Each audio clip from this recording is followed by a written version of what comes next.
Hi everyone, welcome to my channel. I hope you all are doing well.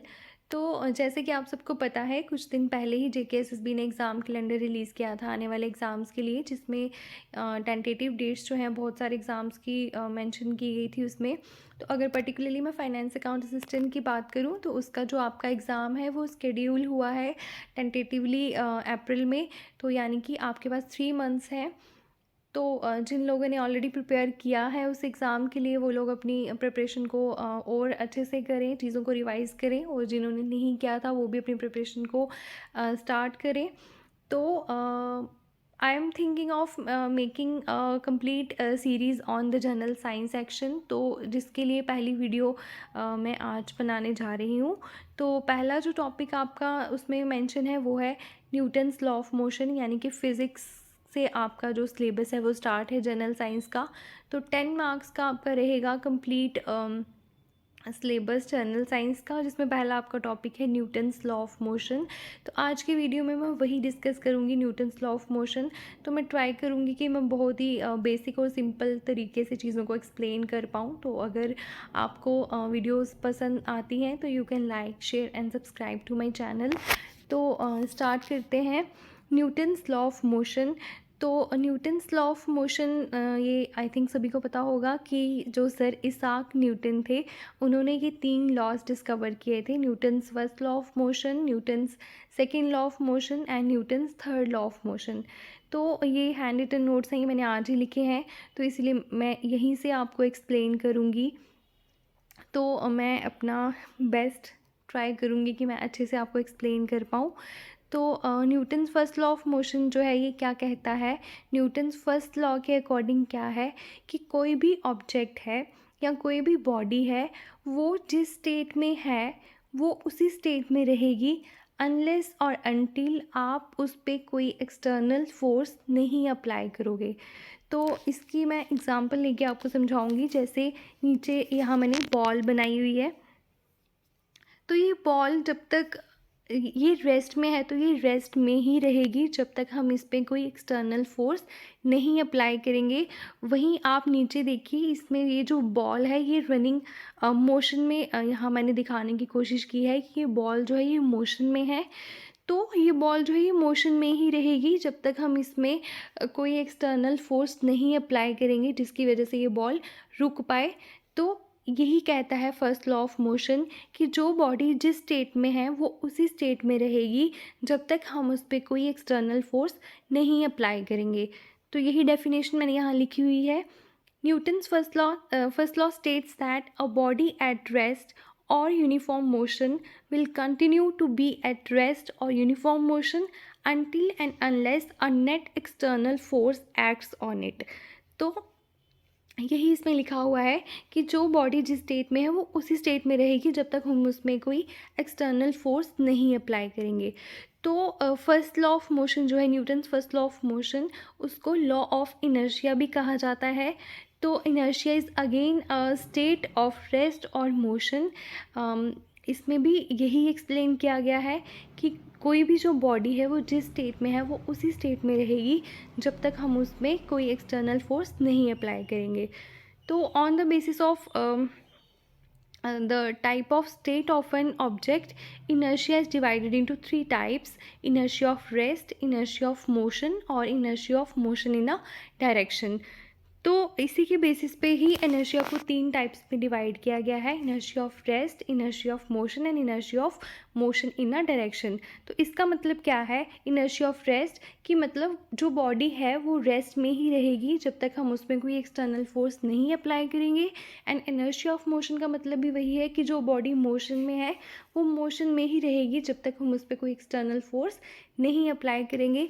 And motion in a direction means if a object is moving in a particular direction, तो वो उसी direction में move करता रहेगा जब तक उस पर कोई एक्सटर्नल फोर्स नहीं एक्ट करेगी। तो आई होप यहाँ तक आपको समझ में आया होगा। तो नेक्स्ट ये जो डायग्राम है ये क्या रिप्रेजेंट कर रही है कि जैसे हम कोई बॉल जो है वो मोशन में है, तो वो बहुत देर तक चलते जा रही है, बट एक टाइम आएगा जब वो बॉल रुक जाएगी। तो वो किस वजह से रुकेगी? वो रुकेगी ड्यू टू फ्रिक्शनल फोर्स। तो यानी कि external frictional force is again an external force which is acting on that ball, जो कि उसको स्टॉप करने में हेल्प करेगी। तो यानी कि जब तक वो बॉल जो है वो खुद तब तक मूव करती रहेगी जब तक उसमें कोई एक्सटर्नल फोर्स नहीं अप्लाई होगी। तो यहाँ जो एक्सटर्नल फोर्स है वो है फ्रिक्शनल फोर्स।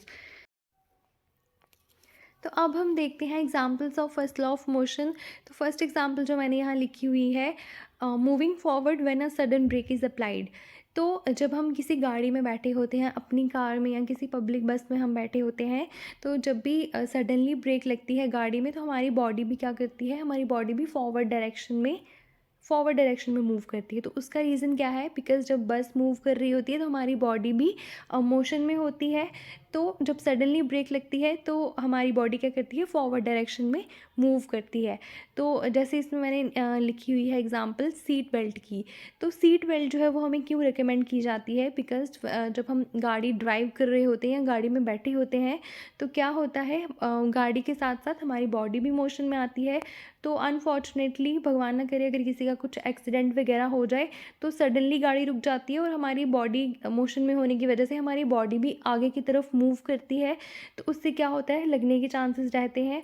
तो that's why seat belt recommend की जाती है कि आप सीट बेल्ट पहनो, ताकि अनफॉर्चुनेटली अगर आपका कुछ एक्सीडेंट वगैरह भी हो जाए या आपको गाड़ी रोकनी पड़ जाए सडनली, तो आपकी बॉडी जो है वो आगे मूव ना करे, आप अपनी जगह पे स्टेबल रहो। तो ये एग्जाम्पल है फर्स्ट लॉ ऑफ मोशन की। तो आई थिंक आपको एग्ज़ाम में जो क्वेश्चन आएंगे वो भी कुछ इस तरीके से ही आएंगे। आपको कंडीशन दी जा सकती है एंड देन आपको पूछा जा सकता है कि ये कंडीशन कौन से लॉ को जस्टिफाई करती है। तो इस तरीके से क्वेश्चन भी आपको एग्ज़ाम में आ सकते हैं। अगली जो एग्जांपल है, the tendency of moving back when the stationary bus starts to move. तो जैसे अगर आपकी बस स्टेशनरी मतलब आपकी बस रुकी हुई है या आपकी अपनी गाड़ी भी रुकी हुई है एंड सडनली जब गाड़ी स्टार्ट होती है तो अब हम देखते हैं examples of first law of motion. तो फर्स्ट एग्जांपल जो मैंने यहाँ लिखी हुई है, moving forward when a sudden brake is applied. तो जब हम किसी गाड़ी में बैठे होते हैं, अपनी कार में या किसी पब्लिक बस में हम बैठे होते हैं, तो जब भी सडनली ब्रेक लगती है गाड़ी में, तो हमारी बॉडी भी क्या करती है? हमारी बॉडी भी फॉरवर्ड डायरेक्शन में मूव करती है। तो उसका रीज़न क्या है? बिकॉज जब बस मूव कर रही होती है तो हमारी बॉडी भी मोशन में होती है। तो जब सडनली ब्रेक लगती है तो हमारी बॉडी क्या करती है? फॉरवर्ड डायरेक्शन में मूव करती है। तो जैसे इसमें मैंने लिखी हुई है एग्जांपल सीट बेल्ट की। तो सीट बेल्ट जो है वो हमें क्यों रिकमेंड की जाती है? बिकॉज जब हम गाड़ी ड्राइव कर रहे होते हैं या गाड़ी में बैठे होते हैं, तो क्या होता है, गाड़ी के साथ साथ हमारी बॉडी भी मोशन में आती है। तो अनफॉर्चुनेटली भगवान ना करे अगर किसी का कुछ एक्सीडेंट वगैरह हो जाए, तो सडनली गाड़ी रुक जाती है और हमारी बॉडी मोशन में होने की वजह से हमारी बॉडी भी आगे की तरफ मूव करती है। तो उससे क्या होता है? लगने के चांसेस रहते हैं। तो that's why seat belt recommend की जाती है कि आप सीट बेल्ट पहनो, ताकि अनफॉर्चुनेटली अगर आपका कुछ एक्सीडेंट वगैरह भी हो जाए या आपको गाड़ी रोकनी पड़ जाए सडनली, तो आपकी बॉडी जो है वो आगे मूव ना करे, आप अपनी जगह पे स्टेबल रहो। तो ये एग्जांपल है फर्स्ट लॉ ऑफ मोशन की। तो आई थिंक आपको एग्ज़ाम में जो क्वेश्चन आएंगे वो भी कुछ इस तरीके से ही आएंगे। आपको कंडीशन दी जा सकती है एंड देन आपको पूछा जा सकता है कि ये कंडीशन कौन से लॉ को जस्टिफाई करती है। तो इस तरीके से क्वेश्चन भी आपको एग्ज़ाम में आ सकते हैं। अगली जो एग्जांपल है, the tendency of moving back when the stationary bus starts to move. तो जैसे अगर आपकी बस स्टेशनरी मतलब आपकी बस रुकी हुई है या आपकी अपनी गाड़ी भी रुकी हुई है एंड सडनली जब गाड़ी स्टार्ट होती है, तो आप पीछे की तरफ आपको झटका सा फील होता है। तो this is also an example of first law of motion. Then jerk experienced when the lift operate suddenly and body movement to the side when a car makes a sharp turn. तो जैसे कि आप car से travel कर रहे हैं या आप किसी बस से ट्रैवल कर रहे हैं, तो जब गाड़ी आपकी शार्प टर्न लेती है तो आपकी बॉडी भी उसी साइड क्या करती है? मूव करना स्टार्ट कर देती है। तो this is again an example of Newton's first law of motion. and if pulled quickly a tablecloth can be removed from the underneath of dishes. So it is again an example of Newton's first law of motion और law of inertia. तो I hope आपको example समझ में आई होंगी. इसके अलावा भी आप एग्जांपल्स अगर आपको कहीं से मिलती हैं तो आप पढ़ सकते हैं और अपने नोट्स में ऐड कर सकते हैं. Next is Newton second law of motion. तो Newton second law of motion जो है इसी से फोर्स की डेफिनेशन जो है आपकी डराइव हुई है. तो Newton second law of motion क्या कहता है?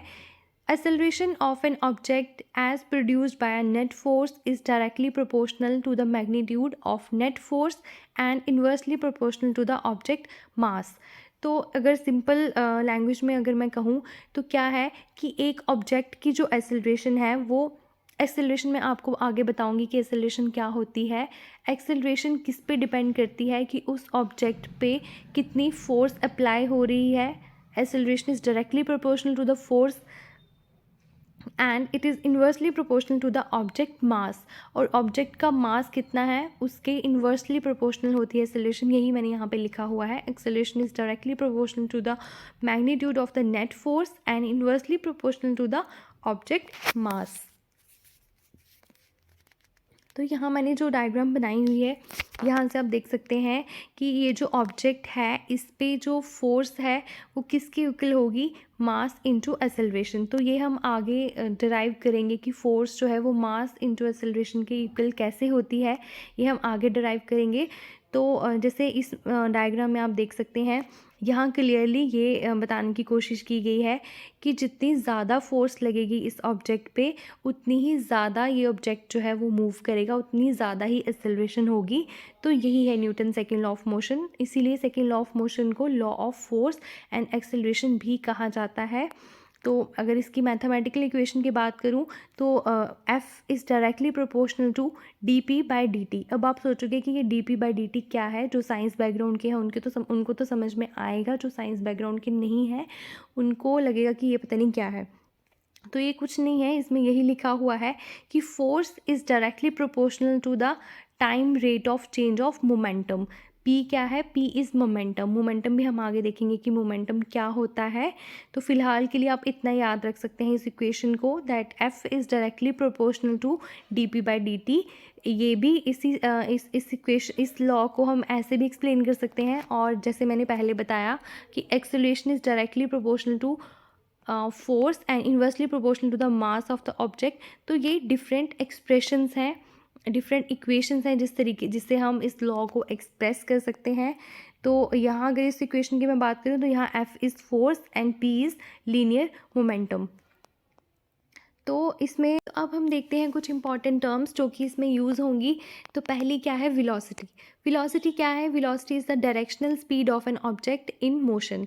तो आपका कोई भी ऑब्जेक्ट जो मोशन में है उसकी डायरेक्शनल स्पीड को हम क्या कहेंगे? वेलोसिटी. एंड वेलोसिटी क्या है? Velocity is a vector quantity. And इसके फॉर्मूला की अगर मैं बात करूँ तो वो होता है displacement upon time. And unit क्या है इसका? मीटर पर सेकेंड. तो सिमिलरली अगर मैं स्पीड की बात करूँ तो स्पीड क्या है? Rate of change of distance with time. And speed क्या है? Scalar quantity. एंड फॉर्मूला क्या है स्पीड का? Distance upon time. And unit क्या है इसका? मीटर पर सेकेंड. तो अब आप बोलोगे कि इन दोनों का यूनिट जो है वो सेम है, तो फिर डिफरेंस क्या है वेलोसिटी और स्पीड में? तो वेलोसिटी और स्पीड में जो एक मेजर डिफरेंस आप अगर उतना भी याद रखोगे तो आपको सिंपली ये कंसेप्ट जो है वो समझ में आ जाएगा वेलोसिटी और स्पीड का.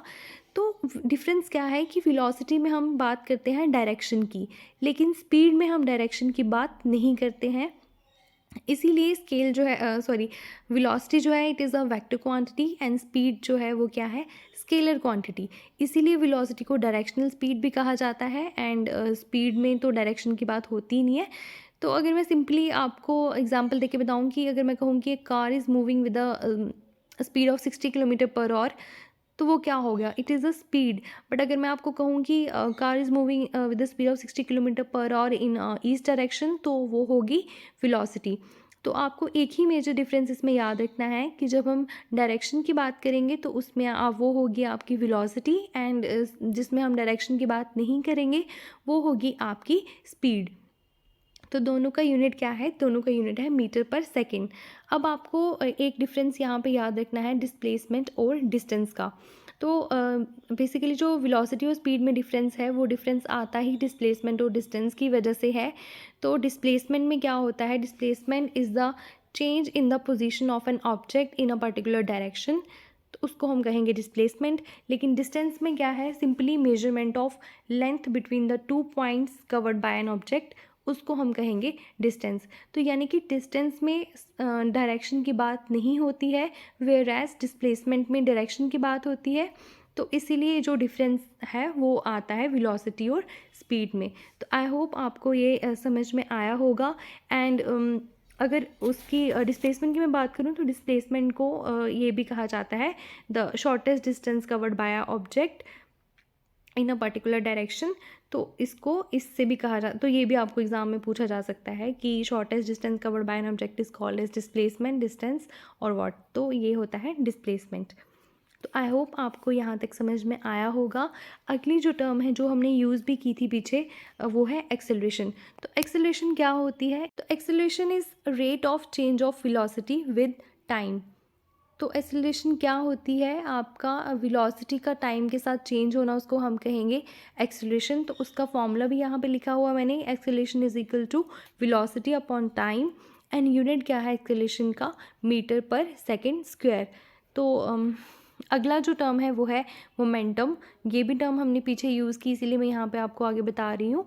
तो मोमेंटम क्या है, momentum is the product of the mass of a particle and its velocity.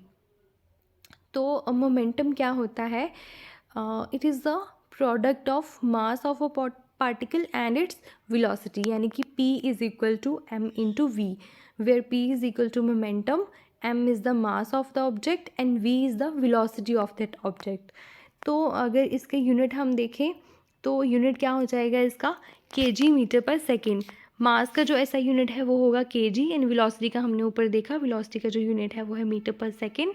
इसीलिए मोमेंटम का जो यूनिट है वो क्या रहेगा, kg मीटर पर सेकेंड। तो आई होप आपको यहाँ तक समझ में आया होगा। अब हम चलते हैं उस इक्वेशन को जो हमने Newton second law of motion में मैंने आपको बोला था कि हम force is equal to m a कैसे हम वो आगे डराइव करेंगे। तो वहाँ मैंने आपको बताया था कि force is directly proportional to the time rate of change of momentum. तो यानी कि F is proportional to P by t, where P is momentum and T is time. तो अभी हमने देखा कि आपका जो P है, यानी कि आपका जो मोमेंटम है वो किसके बराबर है, मास इंटू वेलोसिटी के। तो यही मैंने यहाँ लिखा है, force is directly proportional to mass into velocity upon time, and velocity upon जो टाइम है वो हमने अभी देखा कि वेलोसिटी अपॉन टाइम किसके बराबर होता है, एक्सेलरेशन के। इसीलिए आगे जो इक्वेशन है वो क्या है, F is directly proportional to m a. तो अगर हम इस प्रोपोर्शनल के साइन को हटाएंगे तो यहाँ पे एक कांस्टेंट लगेगा।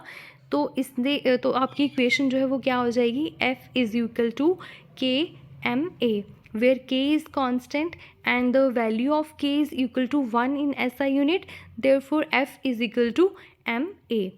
तो आपकी इक्वेशन ड्राइव होगी that force is equal to mass into acceleration। तो यही मैंने आपको कहा था कि न्यूटन का जो सेकेंड लॉ ऑफ मोशन है इसको law of force and acceleration भी कहा जाता है, एंड फोर्स की डेफिनेशन जो है वो यहीं से ड्राइव हुई है। तो ये हमने पूरी जो मैथमेटिकल इक्वेशन है ये हमने ड्राइव कर ली, and we came to the conclusion that force is equal to mass into acceleration. तो आई होप आपको समझ में आया होगा। एंड इनिशियली मैंने आपको यहाँ पे विद डायग्राम भी समझाया था कि सिंपली अगर आपको याद रखना है Newton second law of motion तो वो क्या है, the more force means the more is acceleration. जितनी ज़्यादा फोर्स अप्लाई करोगे उतनी ज़्यादा ही एक्सेलरेशन होगी किसी भी ऑब्जेक्ट की। तो अब हम देखते हैं कुछ एग्जांपल्स। तो पहली एग्जांपल्स क्या है, किकिंग अ बॉल। तो जितनी स्ट्रॉन्गर फोर्स से आप किसी बॉल को किक करोगे वो उतनी ही ज़्यादा दूर जाएगी। तो ये भी एग्जांपल है Newton second law of motion की। अगली है पुशिंग अ कार्ट। तो अगर आपको किसी एम्प्टी कार्ट को मूव करना हो तो आपको ऑब्वियसली बात है कम फोर्स लगेगी, क्योंकि force is directly proportional to the mass. तो जितना हल्का होगा आपका कार्ट उतनी कम फोर्स लगेगी, एंड जितना ज़्यादा लोडेड होगा आपका कार्ट उतनी ही ज़्यादा आपको फोर्स लगेगी उसको मूव करने के लिए। Next is the rocket launch. तो रॉकेट को लॉन्च करने के लिए जो फोर्स रिक्वायर्ड होती है उसको हम कहते हैं थ्रस्ट। तो जितनी ज़्यादा आपको फोर्स लगेगी, यानी कि मोर is the thrust more is the acceleration, उतनी ही ज़्यादा आपकी एक्सेलरेशन होगी रॉकेट की। Next is the racing car. तो रेसिंग कार में क्या होता है कि जो आपकी कार का जो मास है उसको कम रखा जाता है सो दैट आपकी एक्सेलरेशन ज़्यादा हो, बिकॉज मास जो है वो इन्वर्सली प्रोपोर्शनल, सॉरी एक्सेलरेशन जो है वो इन्वर्सली प्रोपोर्शनल है मास के। तो जितना लाइटर आपकी कार होगी उतनी ज़्यादा तेज़ी से वो मूव करेगी। तो आई होप आपको Newton second law of motion भी समझ में आया होगा। Third law of motion is the very common law. तो थर्ड लॉ क्या कहता है? For every action there is an equal and opposite reaction. तो ये मैं आपको एग्जाम्पल से समझाऊंगी। First example is recoil of a gun. तो when you fired bullet from the gun, gun moves backward. जब आप गन से किसी कोई भी बुलेट फायर करते हो तो गन क्या करती है? बैकवर्ड डायरेक्शन में मूव करती है। तो this is an example of law third law of motion, that for every action there is an equal and opposite reaction. Similarly next example है स्विमिंग की। जब कोई पर्सन स्विमिंग करता है वो आगे की तरफ मूव करता है एंड वाटर की जो मूवमेंट है वो बैकवर्ड डायरेक्शन में होती है। तो this is again an example of third law of motion. Then is diving off a raft. तो जब कोई पर्सन बोट से जंप करता है वाटर में तो पर्सन आगे की तरफ जंप करता है एंड बोट क्या करती है? वो बैकवर्ड डायरेक्शन में मूव करती है। तो यानी कि for every action there is an equal and opposite reaction. Next is space shuttle. तो स्पेस शटल की एग्जांपल क्या है कि जब कोई भी स्पेस शटल लॉन्च होता है, जब वो तो क्या होता है? गैसेस रिलीज़ होती हैं उसमें से। जो जैसे ही वो गैसेस हिट करती हैं ना ग्राउंड के साथ, तो उससे क्या होता है? जैसे जैसे वो गैसेस नीचे आती हैं स्पेस शटल उतना ही ऊपर मूव करते जाता है। तो this is again an example of Newton third law of motion. And another one is throwing a ball. जब आप बॉल थ्रो करते हो किसी भी वॉल पे फॉर एग्जांपल, तो वो सेम फोर्स के साथ वो बैकवर्ड डायरेक्शन में मूव करती है, यानी कि for every action there is an equal and opposite reaction. तो ये थे तीनों लॉज ऑफ मोशन। तो आई होप आपको समझ। तीनों लॉज को कंक्लूड करने के लिए, या आप कह सकते हैं कि एक क्विक रिवीजन करने के लिए मैंने एक समरी बनाई हुई है।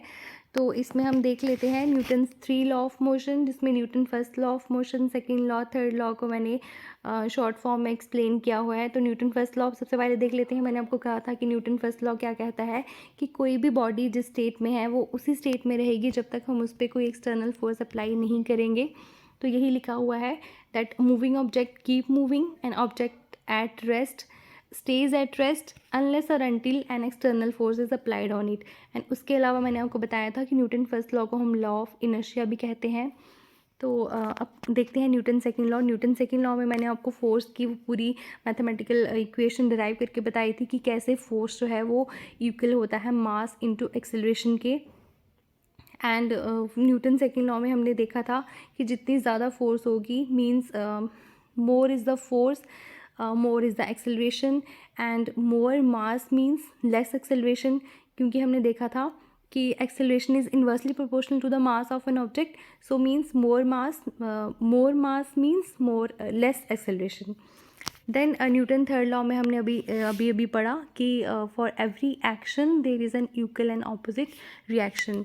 तो ये थी Newton third law of motion. तो अगली वीडियो में मैं MCQs लेके आऊँगी, तो फिर हमारा ये टॉपिक कंप्लीट हो जाएगा Newton first law of motion. उसके बाद में हम बाकी जो टॉपिक्स रह गए हैं फिज़िक्स के वो एक ही वीडियो में कंप्लीट करेंगे। तो अगर आपको वीडियो पसंद आती है तो you can like share and subscribe to my channel. Thank you.